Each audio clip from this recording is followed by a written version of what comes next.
নমস্কার বন্ধুরা, আজ আমরা কথা বলবো দৃষ্টি আর দৃষ্টিকোণ এই দুটো জিনিস কিভাবে আমাদের পুরো জীবন বদলে দিতে পারে।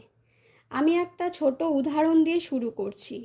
অনেক সময় আমরা কাউকে বলতে শুনি, আমি আমার ওপর গর্ব করি, আমি আমার বাবা মায়ের খুব ভালোভাবে যত্ন করি, ওনাদের সব চাহিদা পূরণ করি, তাদের সুখে রাখি।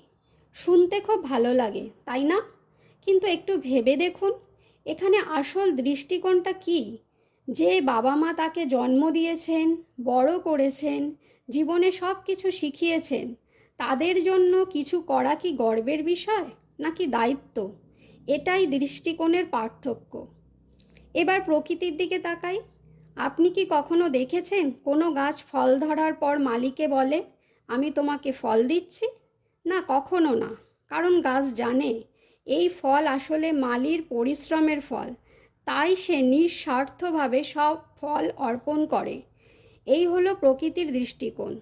তাই আমরা মানুষের মধ্যে, প্রাণীর মধ্যে বা যে কোনো পরিস্থিতিতে কি দেখব, কিভাবে দেখব, সবটাই নির্ভর করে আমাদের দৃষ্টিভঙ্গির ওপর।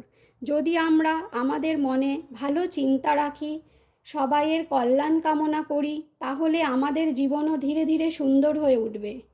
আমার এই চিন্তাধারার সাথে আপনারা কি একমত? কমেন্টে জানাবেন। আর কথাগুলি ভালো লাগলে লাইক করুন, শেয়ার করুন। আর এমন মোটিভেশনাল কথা শুনতে হলে সাবস্ক্রাইব করতে ভুলবেন না। ভালো থাকবেন।